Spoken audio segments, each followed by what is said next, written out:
Olá, muito bom final de semana. Começando mais um Sindasp Podcast.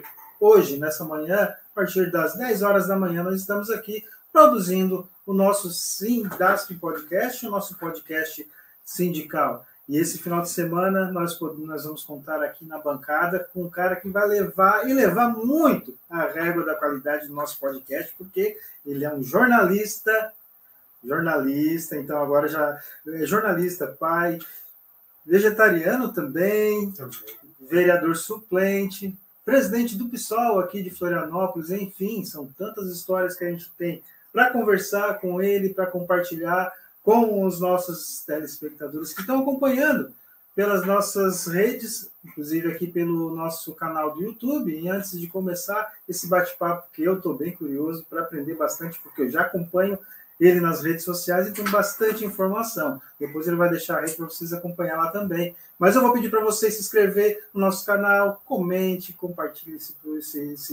esse produto que a gente produz todos os finais de semana com muito amor e carinho aqui pelo nosso sindicato, o Sindasp.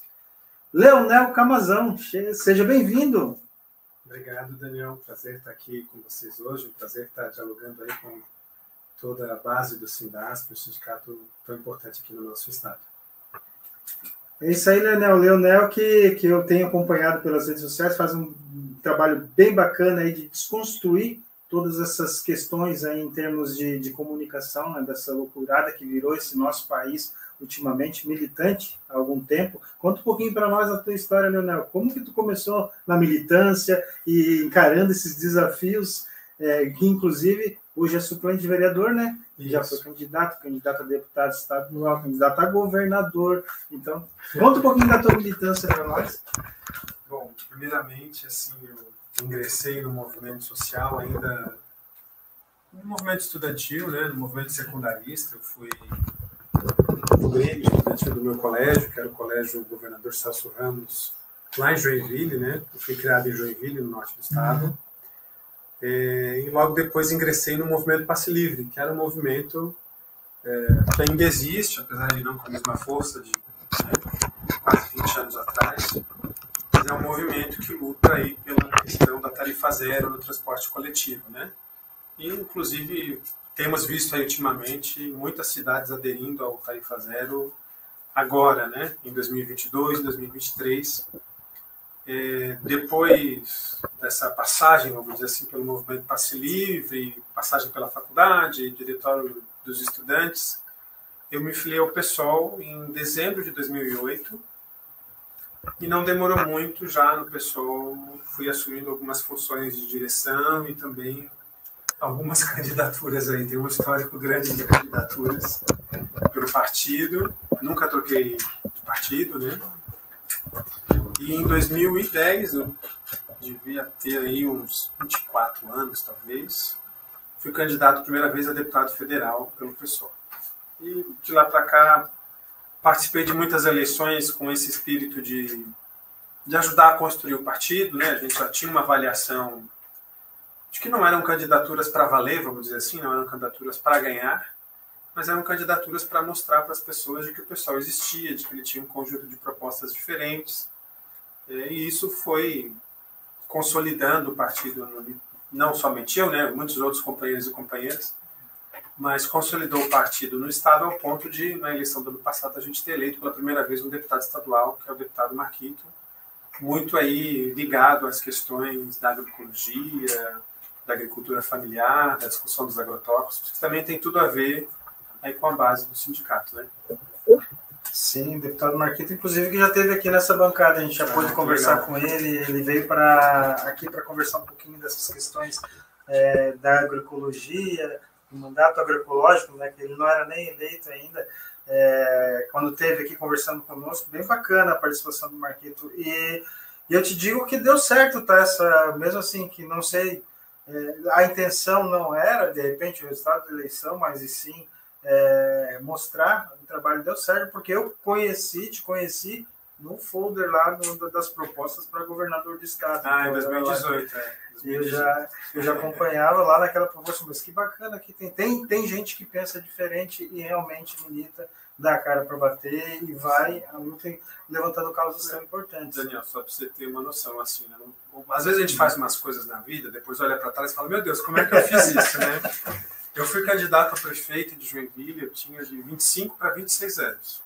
Eu era inicialmente visto como um maluquinho do PSOL que queria ônibus de graça.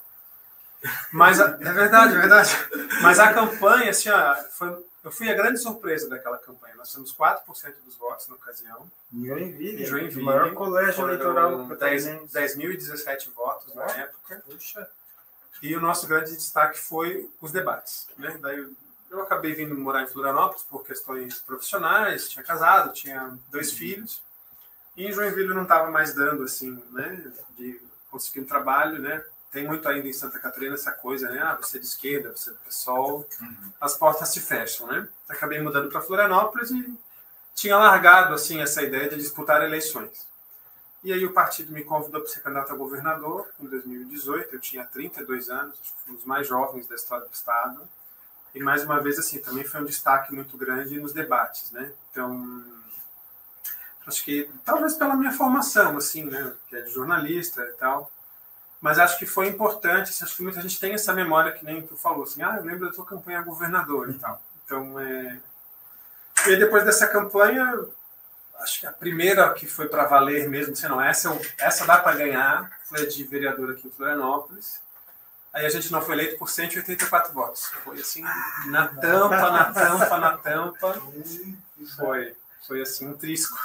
Mas estamos suplente de vereador também, né? Então... Sim, fiquei suplente, assumi o mandato por 30 dias no ano passado. Está fazendo um ano agora, em junho, né? Fez, né, em junho. Certo. Assumi no mês do orgulho LGBT, porque tinha uma simbologia importante, né? Primeiro vereador bissexual aqui do estado, segundo do país. Então, tem uma simbologia bacana pra gente. E assim, como eu também sabia que ia ficar um mês na Câmara, eu me preparei, né? Em 30 dias a gente prestou 6 projetos de lei, todos estão tramitando ainda. Deixamos lá. Então, tem candidatos aí que eu conheço que passou, tem um especificamente que passou 28 anos, eu não vi tanto projeto, acho que nenhum, mas 6 projetos em 30 dias. 6 projetos. A gente conseguiu preparar antes, né? Mas foram um projeto para a comunidade LGBT, que é a questão de garantir o nome social para pessoas travestis e transexuais após a morte, porque existe a retificação, né, hoje, que é uma pessoa trans, ela vai no cartório, ela mudou a certidão de nascimento. Mudou a certidão de nascimento, fechou. Agora, muitas pessoas não fazem esse procedimento. Elas têm uma identidade em vida e aí na morte essa identidade não é respeitada. Então, uma lei para garantir isso. Fizemos um outro projeto que dá um debate comprido. Não conhecia, mas até me arrepiei, muito interessante. Não, é um tema assim, de dignidade humana. Dignidade humana. Que não custa nada para a prefeitura, não tem custo financeiro. Assim, Até porque quando ele está vivo, ele ainda consegue se defender, né? Agora, depois a memória, como é que... Inclusive, Florianópolis tem uma lei, talvez a única, não tenho certeza, mas talvez a única capital do país que tem lei do nome social. Não é decreto. A maioria dos órgãos do governo do estado, o governo federal, ele permite que os servidores e os usuários do sistema de saúde e educação usem nome social, mas é uma determinação de decreto. Sim. Em Florianópolis é lei. Mas qual é o problema da lei? A lei de Florianópolis, ela diz assim, poderá usar o nome social se requerido pelo interessado. E aí, quando morre, como é que o interessado requer o nome social? Se não requer, ele está morto, né? Ou morta. E aí, muitas vezes, o conflito é com a família, né? Mas a família pode pedir, mas muitas vezes a família não aceita. Sim. Então, a gente fez esse projeto para garantir essa dignidade dessas pessoas, né? A falta dessa dignidade começa, às vezes, dentro da família. Sim, muitas vezes, principalmente com pessoas travestis e transexuais. Né? Hoje eu sinto, assim, a questão LGBT em geral tem uma assimilação maior pela sociedade, também tem muita rejeição ao mesmo tempo.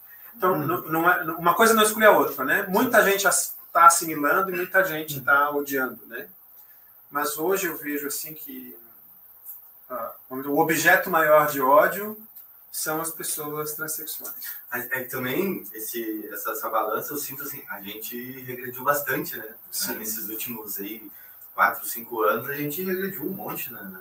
nessas questões sociais, assim, humanistas, Sim. como esse ex-presidente anterior aí mesmo. O discurso não é horrível. Não, sabe o que me parece? Assim, ó, eu fui criado num ambiente... Eu nasci nos anos 80, né? Então, assim, a gente foi criado num ambiente que era assim, política, religião, não se discute. Futebol, né? Política, religião e futebol não se discute. E hoje a gente está num lugar que a gente discute tudo. Você tem que ter opinião sobre tudo. Então, aquele bando de gente que não tinha opinião sobre nada, vamos dizer assim, tomou um lado. Então, dividiu. Dividiu, mas eles não... mas era mais conveniente. Não, isso aí a gente não discute para a gente não brigar. Né? Não vou discutir religião contigo para a gente não brigar. Não vou discutir política para a gente não brigar. Você gosta do Lula, beleza. Você gosta do Bolsonaro, beleza. Antigamente era assim, né? Agora não é mais. Então, era nessa linha. Ou você é um lado ou você é outro, né? Então, isso é um efeito da polarização da sociedade, lógico, mas também da violência, né? Então, essa perda aí de capacidade da gente discordar sem violência, né?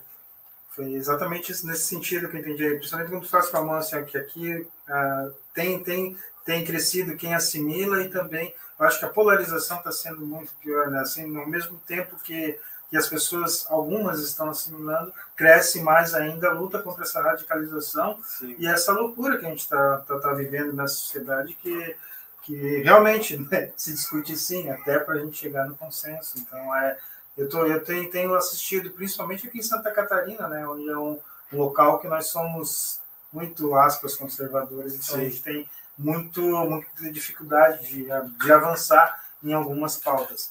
Tem algumas perguntas para te fazer nesse sentido, mas já que a gente começou sobre essa questão do LGBT, e aí que ia mais, enfim, esse mês é o mês do orgulho, simbolicamente, inclusive coincidiu com você assumiu o mandato lá um ano atrás, e a gente começa o mês, aquilo que eu sinto, que eu venho falando, inclusive em nossas conversas aqui até nessa bancada, a necessidade de cada vez a gente estar mais debatendo esses assuntos, até para desmistificar algumas coisas, como, por exemplo, eu vi você falando do que aconteceu em Blumenau, a nossa colega Carla, aqui em Florianópolis, aquela carta que eu assisti, que foi até a Carol, que está aqui conosco no estúdio também, que faz a nossa pós-edição, eu não tinha visto o vídeo, ela nos encaminhou, ela lendo essa carta, eu digo, isso está acontecendo mesmo, então assim, essa questão em Blumenau, conta um pouquinho mais sobre isso que aconteceu em Blumenau, para a gente compartilhar e combater. Claro. Blumenau, a situação é a seguinte, você tem uma emissora de televisão fazendo um concurso, que é um concurso, tipo assim, melhores do ano, como se fosse assim. E tem várias categorias, tem uma categoria que é social, tipo, trabalho social. São 3 ONGs concorrendo, e uma dessas ONGs se chama Mães do Amor pela Diversidade. É uma ONG presidida por uma companheira, advogada, também militante do PSOL, que é a Rosane Martins. Ela é suplente de deputada na chapa do Marquito. Ela é uma advogada pioneira lá em Blumenau, uma advogada feminista, faz defesa criminal de mulheres, né, enfim, vítimas de violência. E a Rosane, ela tem uma filha transexual. Então ela montou uma organização, reuniu outras mães, que também têm filhos e filhas LGBTs, e montou uma ONG para, enfim, fazer um trabalho assistencial, um trabalho de acolhimento, porque, como foi falado aqui, muitas vezes a primeira rejeição, a primeira violência da pessoa LGBT é dentro de casa. Então, o espírito do trabalho da Rosane, da ONG, é ser uma espécie de acolhimento para pessoas LGBTs que não têm relação com a sua família. E isso é muito mais comum do que a gente imagina. Tá? Eu tenho um companheiro, o nome dele é Paulo, nós estamos noivos, inclusive, vamos casar, mas a gente já mora junto. Né? Abraço, Paulo. Mas, se inscreve no canal aí. Mas só para você ter noção de como essa questão não é uma questão que está longe da gente, o Paulo não fala com os pais. O Paulo foi criado pelos avós. Então, para você ver também como não é uma questão de geração. Né? O seu Tibúrcio tem 80 anos, a dona Osnívia tem 79, a gente visita a casa dela, ela recebe meus filhos, chama de neto. Tá entendendo? E os pais dele, que têm aí 40, 50 anos, não falam com ele. Então não é só uma questão de idade, de geração, não é bem por aí. Mas voltando a Blumenau, então essa ONG Mais do Amor pela Diversidade, ela está... Antes de voltar para Blumenau, eu vou falar aqui uma coisa que eu não falei, porque a gente chegou agora, começou a conversar, já estava em cima da hora, na correria, mas eu já vi, tive a oportunidade de encontrar uma vez no restaurante você, o Paulo e é verdade. Família linda. Muito obrigado. Conversava, assim, um carinho, um afeto. Bacana. Te agradeço. A gente, então, em Blumenau, está tendo esse concurso e essa ONG está concorrendo. E é uma enquete na internet. Sabe quando você vota no Big Brother? Mesma coisa, você entra ali no site do G1 e vota e tal. Até aí tudo bem, um evento privado feito pela NSC, ninguém tem nada a ver com isso, né? E aí a Rosane entra em contato comigo para dizer que uma das ONGs que está concorrendo, ela foi, vamos dizer assim, escolhida pela Prefeitura Municipal, que é uma prefeitura conservadora, e que começou a circular dentro da prefeitura uma mobilização de servidores, de dirigentes da prefeitura que são cargos comissionados, que tinham o objetivo de impedir que a ONG Mais do Amor pela Diversidade ganhasse um concurso do mesmo História de Televisão. Tá entendendo? Então, uma coisa assim que realmente foi um pouco chocante, primeiro porque assim, você não está disputando dinheiro, você não está disputando, sabe? É uma coisa assim, a cidade não pode, né, nesse prêmio que a NSC TV promove, não pode ser premiado uma ONG LGBT, porque Blumenau é uma cidade conservadora. É um pouco essa lógica, entendeu? Deu tanta repercussão esse vídeo que eu até me espantei. O prefeito de Blumenau respondeu o meu post, o Mário Debrandi. Falei, nossa, né, que prestígio aqui, né?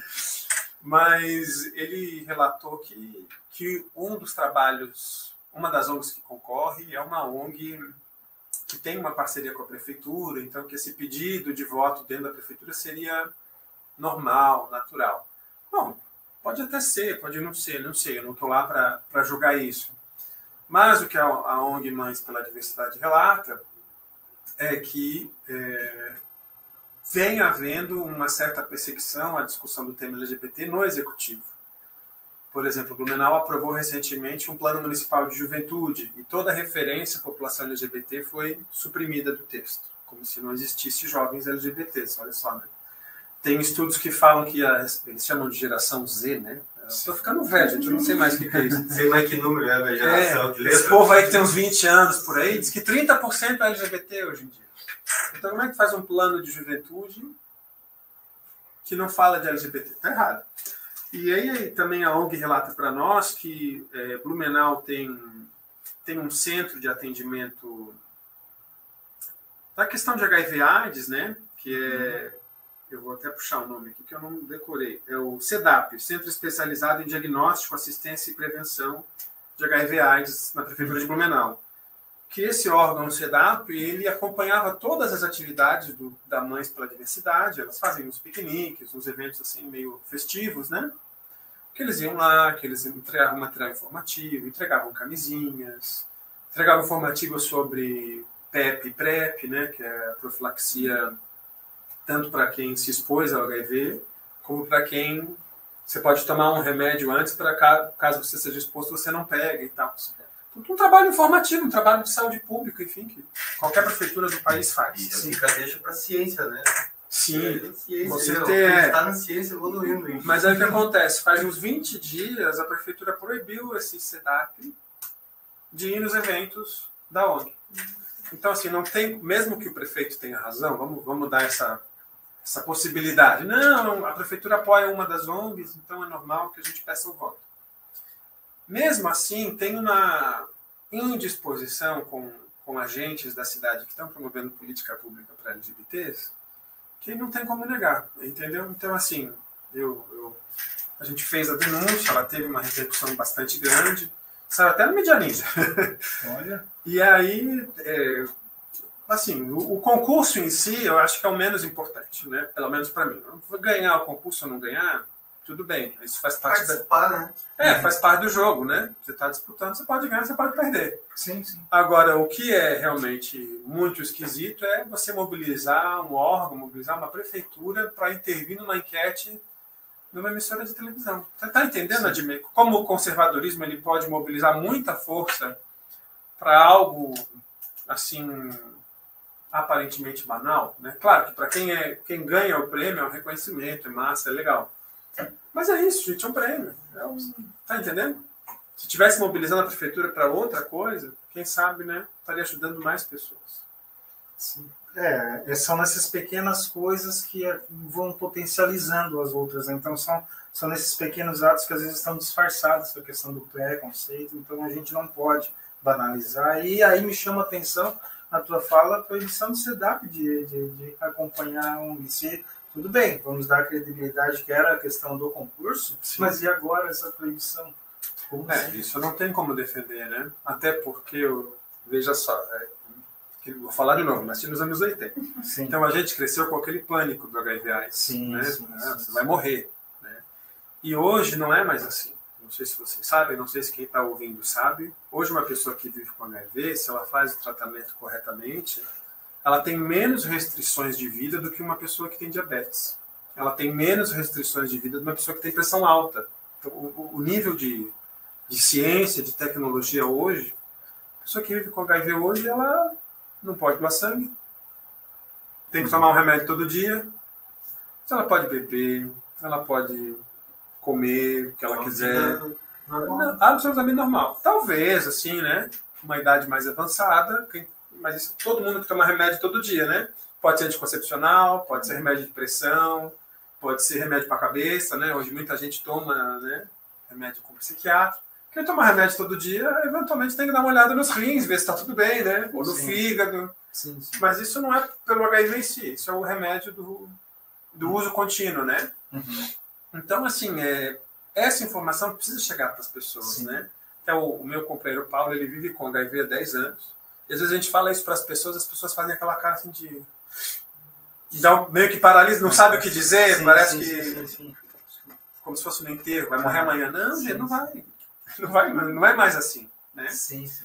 Então, esse trabalho que o SEDAP faz, também tem aqui em Florianópolis, também tem várias prefeituras fazem, que o SUS faz, né? Vamos assim, as prefeituras... É uma política pública. Isso, as prefeituras operam, mas é uma política nacional. O Brasil é referência, assim, ó, mundial, na questão HIV/AIDS, prevenção. Mas, ao mesmo tempo, a ausência desse pânico aí que a gente tinha nos anos 80, hoje a molecada já não cuida tanto. Sim. Então, esse trabalho do SEDAP... Tem remédio lá, não dá nada. Não pode ser assim, né? O não dá nada. Porque o não dá nada... Quem é que faz exame de HIV com frequência, né? Muita gente não faz. Então, às vezes, você tem... Até porque essa questão... eu estava tentando pensar numa palavra para tentar entender da concepção de que eu tenho de como mudou da década de 80, que eu também sou da década de 80, para hoje. Né? Então, essa questão do medo do pânico, e muitas vezes as políticas públicas, na parte daquilo que já tem pré-constituído na sociedade, a gente encontra uma barreira, claro. E essa é a questão da prevenção, a questão de fazer exames periódicos, a questão do é igual a Covid. É igual a Covid. Estava morrendo 3 mil pessoas por dia, estava todo mundo desesperado pela vacina.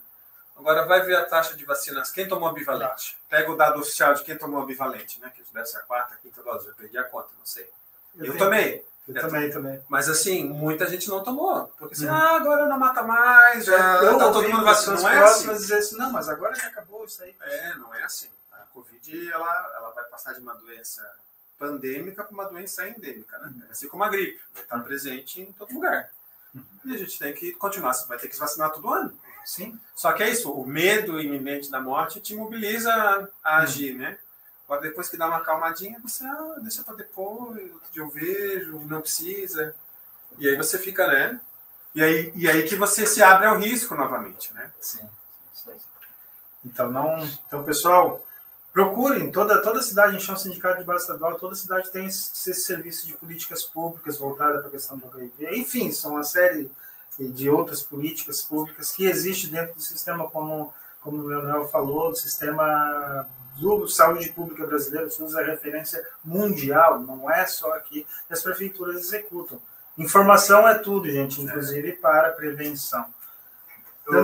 Eu não sei, Daniel, se tem mais pergunta aí ou não, se tu quer seguir o tema relacionado. Eu tenho umas coisas aqui na cabeça, né? Vai aparecendo assim.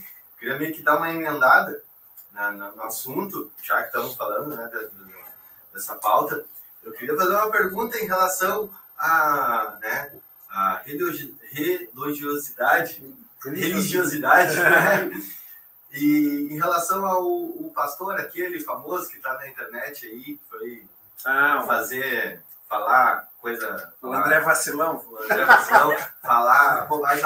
Eu queria que tu falasse um pouco sobre o que tu pensa sobre essa ascensão desse falso cristianismo, esse povo que, né, que faz tanto mal, até Sim. mesmo para as pessoas LGBTQIA+, né? E no Senado, principalmente, né? Esses caras incomodam bastante. Eu queria saber qual que é a tua visão, teu ponto de vista em relação a A minha visão sobre esse assunto é um pouquinho complexa. Vamos lá. Eu acho que as redes sociais, elas conseguiram um feito, a gente até brinca, né? A organização dos idiotas, a organização dos preconceituosos, a organização do ódio. Mas não é só a organização, né? Porque se você pensa nos meios de comunicação dos anos 90, como é que eles eram? Você tinha TV, rádio, jornal, revista. Temas polêmicos demais não podiam entrar, porque eram sensíveis. Então você tinha grandes revistas, jornais, programas de televisão gerais, né? Dava uma informação geral, o que aconteceu no dia, sem entrar muito nessas polêmicas assim, de costumes. É o mesmo de antes, né? Futebol, religião, não se discute. A rede social, ela, ao mesmo tempo que ela permite uma maior organização das feministas, dos LGBTs, dos negros e negras, dos indígenas, ela também permite a organização dos nazistas, dos monarquistas, dos imperialistas, né? Dos preconceituosos. Então ela é uma faca de dois gumes. Agora, e quando tu fala também das ferramentas de comunicação que tínhamos na nossa década, né, de 80, que eu falo que seria mais televisão e rádio, eu acho que tem a questão de época também, que a gente recém saiu de uma ditadura militar. Sim. Então os meios de comunicação eram mais censores e censuravam. Sim, a memória da censura, né? Memória nós tínhamos marcado no nosso lombo essa questão da censura. Mas trazendo para hoje, as redes sociais elas funcionam a partir de uma lógica de choque, né? Então, assim, você precisa causar uma emoção muito forte nas pessoas para o conteúdo viralizar. Então, ou seja, por meio das redes sociais, você não só organiza o ódio, mas você passou a ganhar dinheiro com o ódio. Sim. Esse vídeo do André Vacilão, ele é um vídeo monetizado no YouTube. Ele recebe em dólar. Vocês estão entendendo? Que não é só mais uma questão de propagar um moralismo conservador, anti-LGBT, anti-mulheres, etc. Isso virou uma forma de ganhar muito dinheiro. Isso virou uma puta de uma plataforma política. Isso elege gente no país inteiro. Está aí o PL com a maior bancada do Congresso Nacional. Então, virou uma vantagem propagar ódio. Se antes, nos anos 90, início dos anos 2000, você ser um Bolsonaro era você ser visto como uma espécie de palhaço, hoje você tem quase metade da população que aderiu a esse discurso, também por meio das fake news, de um esquema muito bem estruturado de desinformação. E aí como é que a gente chega no pastor? Ou no falso pastor? Eu acho que, primeiro, nós que somos, né, sindicalistas, que somos figuras humanistas, de esquerda, enfim, nós precisamos passar a tratar essas figuras como falsos pastores. Eu acho que, né, a gente está muito habituado a falar os evangélicos. Gente, evangélico é um universo gigante, tem centenas de denominações, sim, e que inclusive divergem entre si. Tá? Minha avó foi tesoureira da Igreja Adventista do Sétimo Dia, uma igreja extremamente conservadora, mas isso nunca mudou a essência da minha avó, que sempre votou no PT a vida inteira. O marido dela era sindicalista. Então, assim, o mundo é complexo, o mundo não é simples. E as pessoas são complexas e contraditórias. Então, tem muito evangélico progressista, como também tem muito evangélico conservador. Sim. E o que nós temos nessas figuras hoje é a propagação do ódio como uma forma de ganhar dinheiro. No caso do André Vacilão, ele está ali cometendo um crime, ele sabe disso.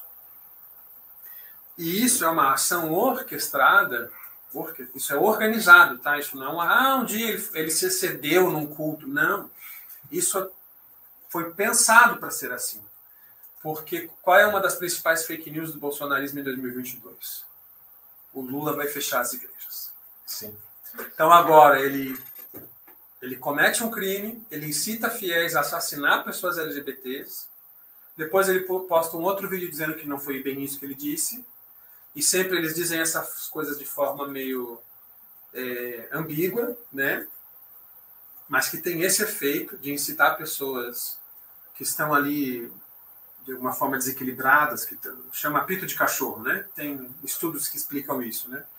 Dentro dos grupos extremistas, você vai ter uma parcelinha muito pequena, que é o extremista do extremista, que é o cara que realmente está numa situação de sofrimento mental e que pode estar disposto a qualquer coisa. Então, quando você fala isso, você está atiçando esse extremista do extremista a entrar numa escola, como aconteceu em Blumenau também, sim, entendeu? E matar crianças. Então, esse discurso tem esse... Porque é isso, ele não fez nada. Ele não matou ninguém. Entendeu? Mas ele está atiçando pessoas que estão numa situação, que estão expostas a fake news, que estão expostas a uma visão completamente deturpada da realidade, a fazerem crimes, a fazerem assassinatos em massa. Então, a primeira coisa é que essa pessoa precisa ser presa. Ele mora fora do Brasil, a igreja dele é nos Estados Unidos, mas a rede social não tem fronteira. Mas o objetivo desse falso sermão dele é justamente esse, é que as autoridades brasileiras tomem providências contra ele, e aí, ó, tá vendo?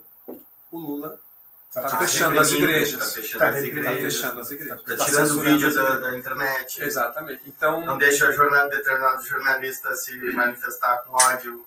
Exatamente. Então, é uma lógica que nos coloca num lugar difícil, porque assim, porque se a gente faz o que eles querem, eles atingem um objetivo, né? Sim. Eles vão conseguir construir a narrativa de que as igrejas estão sendo perseguidas. Agora, se o governo e as autoridades não fazem nada, ele vai continuar incitando a nossa morte. E vira terra sem lei. Isso, vira terra sem lei. Então, veja que eles têm o extremismo de direita, ele tem uma tática que não nos deixa alternativa. Não fala disso porque você está dando palco para maluco dançar. Sim. Não. Se a gente não combater esse discurso vira hegemônico. Quase virou. Nós quase perdemos a eleição do ano passado. Né? Claro que teve um uso da máquina gigantesco, nunca antes visto. Teve. Isso faz diferença? Faz diferença. Mas você não pode negar que o extremismo tem base social. Eles têm. Muita gente está com eles, muita gente se informa exclusivamente através dos canais deles. Eles incitam isso a todo momento. Não leia Folha, não veja Globo. É tudo a grande conspiração mundial do globalismo, né? Do Alexandre de Moraes, do não sei o quê. Eu tenho meus minions de estimação e alguns que eu mantenho ali, que é justamente até para ver o que eles estão compartilhando lá. Mas se tu entra nesses grupos assim, você... Não, eu não entro num grupo. Eu já fiz esse... no Instagram de 1 ou 2, porque o nosso amigo ali que tem história, viu? Eu já fiz esse experimento antropológico, assim, de entrar em grupo de WhatsApp bolsonarista e falo, gente, as pessoas ali não estão na sua perfeito juízo. Mas quer ouvir, porque os pastores gostam bastante de rede social. Quer ouvir um pastor, agora ele está ocupado, não vai poder falar muito de religião, mas tem o pastor Marcos Vieira, né, que é deputado. Henrique. Desculpa, Henrique Vieira, deputado Henrique Vieira. Ele é maravilhoso. É maravilhoso, né? E agora falando da questão, a gente saiu um pouquinho da deu essa passeada, e hoje são assuntos bem polêmicos, mas que a gente precisa trazer para conversar. Então essa é a proposta, inclusive é trazer um outro lado da informação e combater essa mídia hegemônica que literalmente fazem isso, que tem a mídia hegemônica que trabalha a serviço do capital e tem a questão das redes sociais hoje que também servem a um determinado setor da sociedade, inclusive que tem, também faço essa leitura, que tem essa função de buscar literalmente o extremismo, até porque não é para construir, muito pelo contrário. E aí agora eu vou aproveitar que além de um cara que entende tudo da questão LGBTQIA+, que é o Leonel Camazão, ele é um cara que é jornalista e também vai entender um pouco dessa questão da comunicação. Primeiro que a gente estava conversando um pouquinho antes de entrar, né, na questão da formação do jornalista. Essa discussão, ela perdurou dentro da sociedade. Hoje todo mundo se acha comunicador, mas para ser comunicador tem que ter a responsabilidade de comunicador. Sim. Então tem essa questão da formação, mas tem a questão também dessa terra sem lei. O que é mais necessário, na tua opinião, hoje, para a gente vencer esses desafios da comunicação? O que a gente precisa tratar primeiro? A gente vem de uma época assim, que você pedia regulação da profissão de jornalista, diploma, fim da propriedade cruzada nos meios de comunicação. Né? A Globo não pode ter jornal, revista, rádio, televisão ao mesmo tempo. Sim. Isso acabou, na minha opinião. Isso acabou, até porque os meios de comunicação tradicionais, eles vêm cada vez mais perdendo espaço, as emissoras de TV têm cada vez menos audiência, as rádios também. Quantas rádios já fecharam, né? Quantos jornais fecharam as portas ou viraram apenas a sua edição online? E isso é uma transição que, enfim, faz parte do próprio processo capitalista de desenvolvimento da tecnologia, né? Então, se eu posso produzir um texto e mandar para ti no teu celular, por que eu vou pagar uma gráfica para imprimir ele, contratar uma distribuidora para mandar isso na tua casa? Do ponto de vista do custo mesmo, né? Uhum. Então, as pessoas falam assim, tinha essa discussão no meu mestrado de jornalismo, não tinha gente que discutia isso. Não, nós temos que estudar a mudança dos hábitos de consumo. Hábito de consumo, cacete. É economia. Não, é caro imprimir alguma coisa para te entregar na mão, para você ler a notícia de ontem. Se eu tenho a notícia de hoje agora aqui, se eu quero ver os destaques da reforma tributária que estão sendo votados agora, eu entro aqui e vejo agora, ao vivo. Então, tem essa dimensão, né? Acho que tem uma mudança econômica e que acarreta uma mudança também cultural, né, nas pessoas. A gente se relaciona com os meios de comunicação de uma outra forma. Então, acho que o principal, dentro do que a gente construiu no Brasil, pelo menos, seria a aprovação do PL das fake news. A gente precisa responsabilizar as grandes empresas de tecnologia, a Meta, né, que é dona do Facebook, é dona do WhatsApp, dona do Instagram, o Google, que é dono do YouTube, e o TikTok, que é de uma empresa chinesa, eles precisam ser responsabilizados pelo conteúdo extremista que circula nessas plataformas. Eles precisam, de alguma forma, serem taxados, eles precisam contribuir para o país. E o projeto ele é interessante porque, ele cria uma taxa para financiar a atividade jornalística. Então, as grandes plataformas, uma parte dos seus lucros ali tem que ser para financiar jornalismo de qualidade. Porque quando a gente falou ali atrás de que o ódio está sendo monetizado, ou de que a mentira está sendo monetizada, talvez o pessoal ouça isso, quem está nos ouvindo aqui, da base do Simbasp, ouça isso, mas não compreenda como isso acontece. E aí eu gosto de contar uma historinha, que tem tudo a ver com os meus filhos, tal, tem a ver com esse ambiente que, uns anos atrás, passou a circular no WhatsApp, no YouTube, uma história de um vídeo.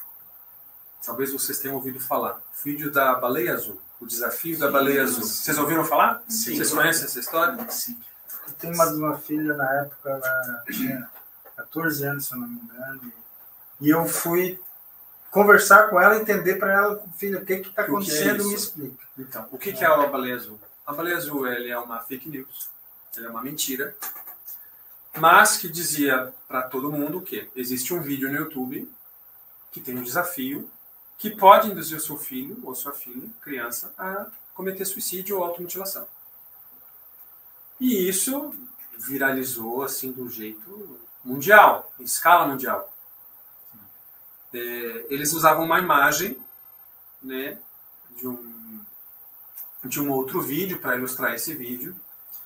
E aí o que você tem? Você tem a cascata de vídeos no YouTube comentando a ameaça da baleia azul. Mas a ameaça ela não existe de fato. Ninguém nunca fez esse vídeo. Só que você vai ter, talvez, uma escala de bilhões de visualizações no YouTube, só no YouTube. monetizadas. Então, quando a gente fala que mentira gera dinheiro, que ódio gera dinheiro, é isso. Não precisa ser verdade. Tu quer ver uma das maiores fake news agora no momento é a fake news sobre a própria regulamentação das mídias, né? Sim, esses caras estão aí, vão acabar com as redes sociais. Na verdade, esses caras acham que não vai mais poder usar Instagram, não vai mais poder ter uma conta no Facebook, no YouTube, que vai ser censurado. Sendo que não é isso, né? É porque as fake news se tornaram um dos principais, se não o principal, modo de arrecadação de recursos pelas plataformas. Sim. Porque tudo isso cada vez que você assiste um vídeo no YouTube, você vê uma propaganda. Então, se um vídeo tem 1 bilhão de visualizações, foda-se, se é mentira, se é verdade. O importante é que ele gera audiência. É um pouco assim, é um vale tudo, entendeu? É uma terra sem lei. Então, o efeito social dessa informação que está circulando, dessa informação falsa, que se dane. Se isso gera assassinato em massa em escola, que se dane. Tanto que isso é uma linha muito irresponsável. Tanto que isso acontece e a pessoa está lá com o celular filmando o cara apanhando na rua, alguma situação. Né? Porque dá audiência. Eu vou filmar aqui porque eu vou ter vários likes. Eu comentei isso ontem com meu marido. Eu sou assinante da Folha de São Paulo, né? Daí eu entrei na capa da Folha de São Paulo e tinha uma manchetezinha: patati e patatá, cai no soco em Santa Catarina. aí eu fui olhar em Ituporanga, né? Falei, gente, isso aqui 10 anos atrás jamais seria notícia. Mas por que é notícia? Porque dá audiência, dá clique, entendeu? Então, assim, o próprio critério jornalístico mudou. Porque aquilo que nós tínhamos antigamente... Patatá doando brinquedos... Não dá audiência. Porque o que gera audiência nas redes sociais é aquilo que te comove. Então, qual é o maior conteúdo visualizado em redes sociais do mundo hoje, excluindo pornografia? Vídeo de gatinho. Então, assim, ou para ser muito fofo, ou para te gerar muita raiva, ou te gerar muita indignação, ou te comover de fazer você chorar. Mas isso é o que viraliza, né? Assista mais vídeos de gatinho e menos conteúdo de WhatsApp. Mais gatinhos e menos fake news. Vamos monetizar os gatinhos, deixa os fake news pra lá.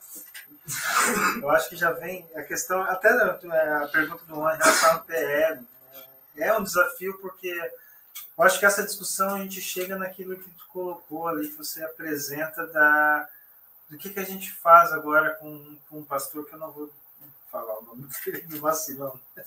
Vacilão. Então, o que a gente faz? A gente realmente vai lá, vai atrás, para não ser uma terra cerveja, não incentivar, ou não dar ibope, não dar palco, enfim. Eu acho que essa guerra de narrativas, ela chegou dentro do Congresso Nacional, tanto que nós ouvimos, alguns chegam e me falam que estamos discutindo a PR da censura, outros chamam de PR da fake news. Sim. Então já começa nessa guerra de narrativas, né? Será? E aí eu já puxo uma outra questão, que é a inteligência artificial, né? Que está chegando agora, que foi suspenso no ano passado, a questão da IA por 6 meses na Europa, agora já está voltando essa discussão, por aquilo que a inteligência artificial produziu, inclusive conteúdos racistas, até homofóbicos, que a inteligência artificial ela conseguiu produzir. Mas o que o algoritmo busca para produzir aqueles conteúdos, aquele texto? É justamente aquilo que a sociedade fala, é o que nós falamos. Eles estão repetindo aquilo que nós estamos falando. Aí me dá uma angústia, será que a regulamentação das mídias a gente vai conseguir evoluir como sociedade? Ou eu vou jogar a toalha e achar que realmente ser humaninho não está pronto ainda, esse projeto de seres aí na Terra? Será que vai mudar? Eu acho que todo fenômeno histórico como esse, né, no caso da ascensão das redes sociais ou da inteligência artificial, ele sempre é um fenômeno ambíguo, né? Ele sempre vai trazer benefícios e sempre vai trazer malefícios, né? E aí a gente precisa...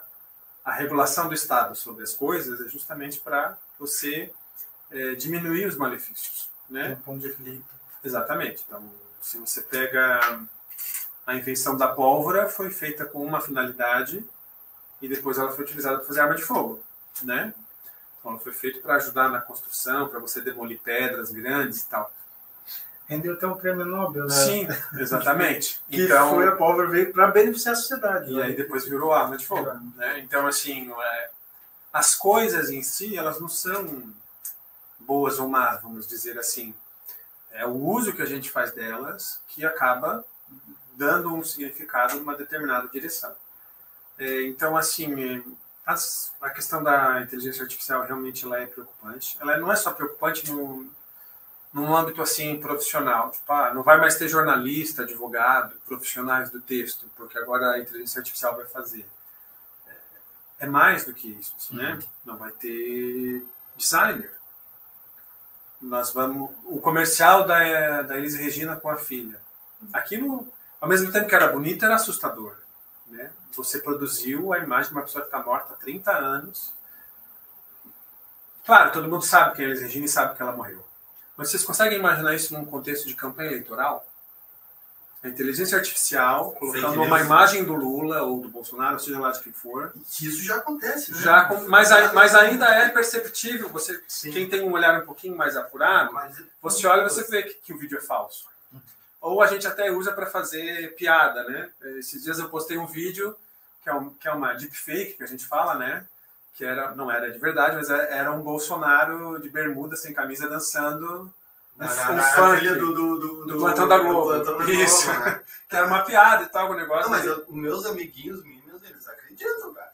Mas olha só que se você não é brasileiro, se você não sabe quem é Elis Regina, e você assiste aquele vídeo, você não sabe que aquela pessoa já morreu. Sim. Porque está muito bem executado, né? Então, vamos chegar num nível de complexidade. A ameaça qual é? A ameaça é a gente não saber mais do que é verdade e do que é mentira. Está entendendo que a gente entra num lugar muito complicado? Então, assim, precisa de regulação. Essa coisa de, o mercado se autorregula, não sei o quê, nunca funcionou para nada, não vai ser na inteligência artificial profissional.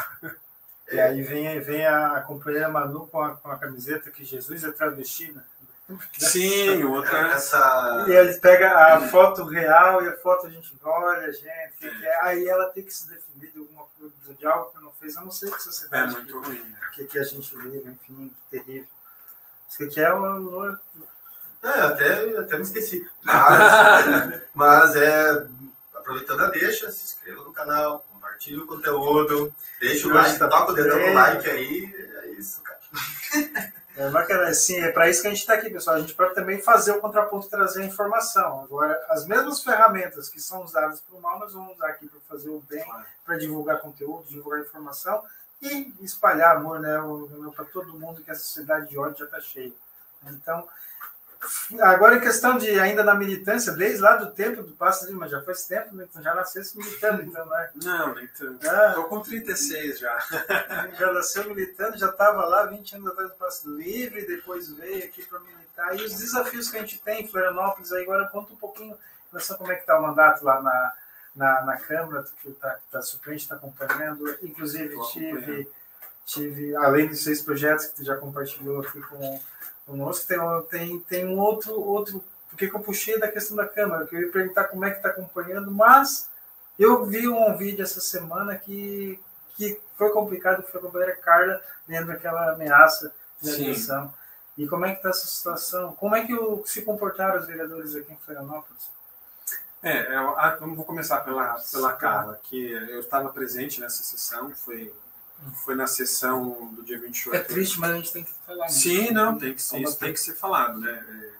Na sessão do dia 28 de junho, né, que é o dia do orgulho LGBT, a assessoria da vereadora recebeu uma ameaça, né, que não é a primeira, que foi direcionada a ela, mas se soma a outras ameaças a outras vereadoras de outras cidades também.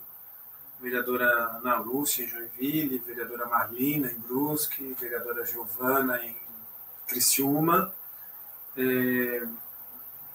Você tem um contexto de que vereadoras mulheres de partidos de esquerda vêm sendo recorrentemente ameaçadas de morte em Santa Catarina, né? E veja que tem um recorte de gênero muito evidente, porque os partidos de esquerda têm vereadores homens que defendem as mesmas coisas que essas mulheres defendem. Sim. Mas nós não temos ameaças de morte ao Marquito, nós não temos ameaças de morte ao Afrânio, nós não temos ameaças de morte ao Camazão, nós não temos ameaça de morte ao vereador Vinícius Zimmermann, do PDT, nós não temos ameaças de morte em André Guesser, em São José, e por aí afora, né? Então, assim, é um combo, assim, né, vamos dizer, que se produz nesse ambiente de desregulamentação das redes sociais, se produz nesse ambiente bolsonarista, de ódio mesmo. E os termos da ameaça são, de forma muito cristalina, racistas, LGBTfóbicos, enfim, misóginos, né? No fim, é um ódio a que pessoas como eu, como a Carla, como a professora Ana Lúcia, enfim, ocupem espaços de poder, né? Então, isso desequilibra algumas pessoas, porque, na verdade, nós viemos de um mundo em que os homens, em geral, compartilham uma série de privilégios, né? Especialmente no espaço público, né? Então, a política era uma coisa de homens brancos, né? Até mesmo coisa da representação, né? Imagina uma mulher negra, lésbica, sim, deputada. Não existia, não é que não existia, né? Não existia. Só que isso não existe, porque assim, a gente fala assim, a mulher não gosta de política. Eita, pera lá. Gente, não faz 100 anos que as mulheres votam e podem ser votadas. Então não é... Tu entende? É uma construção social, tá? Nós não falamos todo o tempo de que a nossa democracia, o nosso sistema jurídico são baseados lá no sistema de democracia greco-romano? Não é dali que surgiu a ideia de democracia ocidental? Não é em Roma que surgem os preceitos do que é o nosso sistema jurídico hoje? Como era a democracia grega? Quem ia na ágora debater e votar? Os homens.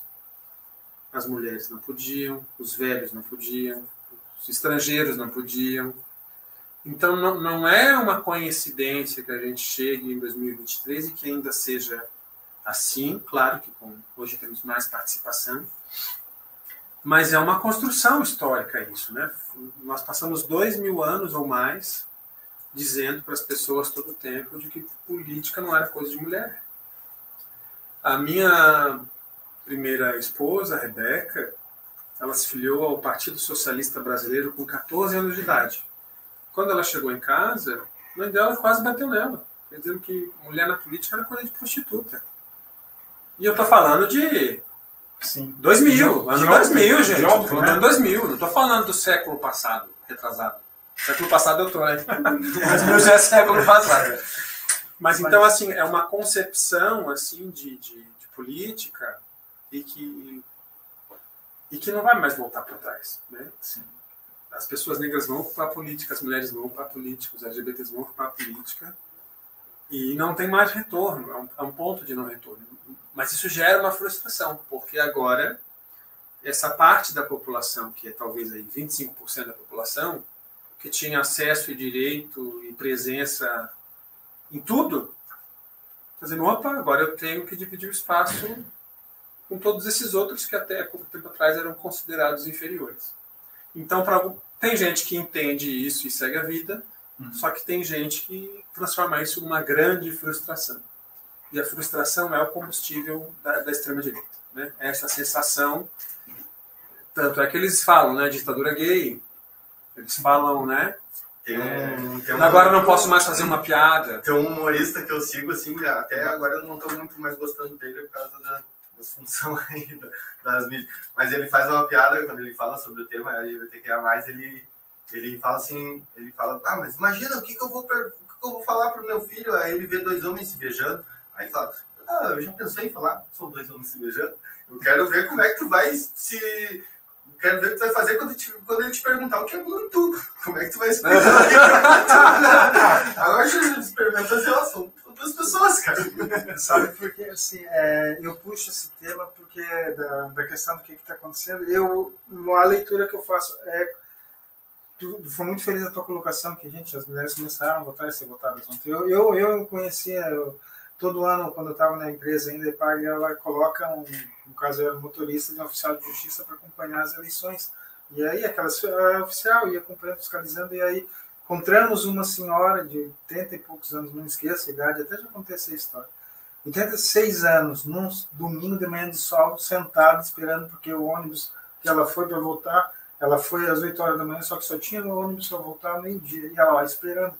Aí a oficial, mas a senhora sabia que para a senhora não é obrigatório a votação? Aí ela assim, não, minha filha, mas é que quando eu era nova a gente não podia votar. Então assim, eu faço questão de votar. Então ela conta que isso aí foi agora, no início dos anos 2000. E eu trago essa questão da Carla, assim, que para mim também é muito emblemático, né, porque a gente não pode fechar os olhos. Já dizia o Bertolt Brecht que falava, né? Primeiro levaram os negros. Sim. E eu não me importei. Então, assim, essa questão não é da Carla, eu acho que é de uma sociedade. Claro. Agora, daqui a pouco, se a gente não combater, e eu e os sindicalistas também vão ser ameaçados, estou dizendo, num contexto, claro, exemplo bem raso, né? Ser de esquerda é um... Então, num exemplo bem raso, é claro que tem toda essa questão da mulher, tem toda essa questão, como você falou, talvez a calmação não seja ameaçado de morte, mas aí tem a questão das mulheres são, enfim. Então, mas essa bandeira tem que ser de todos. E é da sociedade. Nessa sessão que foi na Câmara de Vereadores, que foi presidida pela Carla, uma das convidadas foi a drag Suzaninha, não sei se vocês conhecem, e ela fez um discurso excelente. Assim, e ela disse isso. Na verdade, era um discurso assim, em apoio, em solidariedade à Carla, mas, ao mesmo tempo, era um discurso que dizia assim, não cabe mais numa cidade como Florianópolis, nós temos uma representante LGBT na Câmara. Nós somos mais do que isso. Em termos geográfico, estatístico, né, a população LGBT é mais do que uma cadeira. Então ela fez uma fala assim, se solidarizou com a Carla, disse que a gente não vai recuar e de que a gente vai ocupar cada vez mais espaço. E ela era uma das pessoas, a Suzaninha, que teve uma medalha. Foi criada uma medalha na Câmara de Vereadores de Florianópolis para homenagear a população, lideranças da população LGBT. E a Suzaninha teve essa medalha negada na Câmara. Na verdade, desde que a medalha foi criada, uns 5 anos atrás, se não me engano, talvez um pouco menos, posso estar errando aqui de memória, mas essa foi a primeira vez que a medalha foi entregue. E a maioria das proposições para essa medalha, que chama Jennifer Célia Henrique, foram negadas. Então, assim, criou a medalha, mas você não pode homenagear as pessoas LGBT dentro da Câmara, né? Então, acho que essa ameaça, ela é uma ameaça a todos nós, né? Porque se alguém diz o que diz naquela carta e diz que, né, pode matar uma pessoa por ela ser lésbica, por ela ser bissexual, por ela ser gay, por ela ser travesti,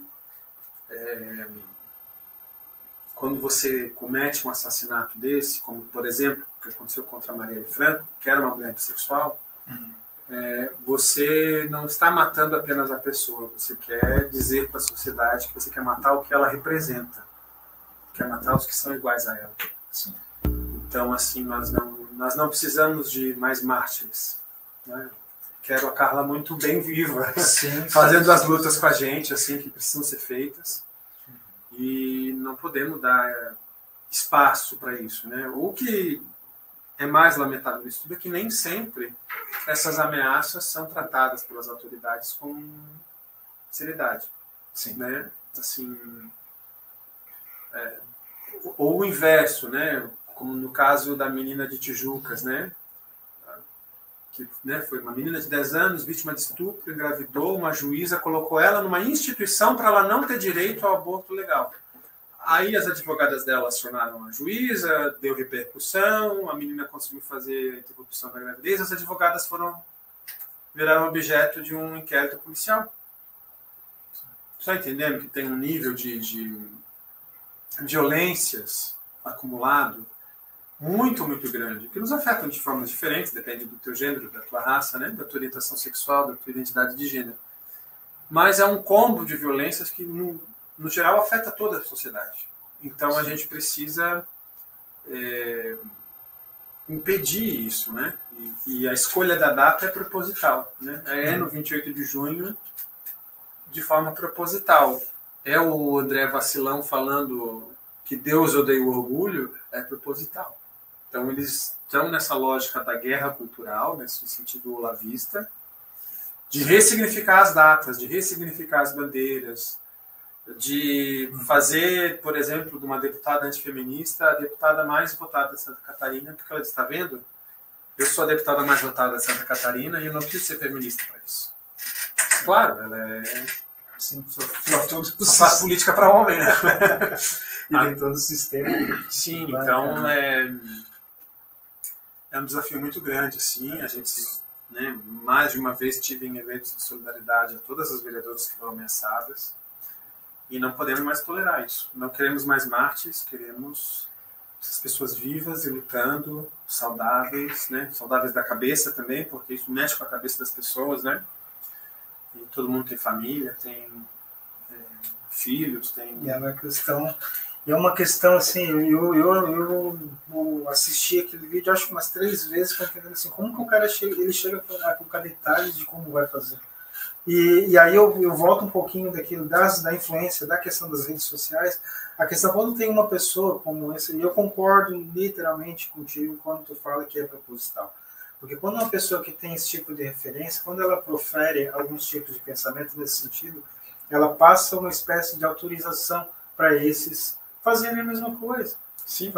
É uma irresponsabilidade tamanha, então por isso que a gente precisa, dentro do Fórum Nacional de Democratização da Comunicação, nós estamos discutindo a regulamentação da PL também. A gente precisa urgentemente fazer isso literalmente para tirar essas autoridades, essas autorizações que são passadas por essas pessoas que são irresponsáveis. Para a gente tentar evoluir como sociedade.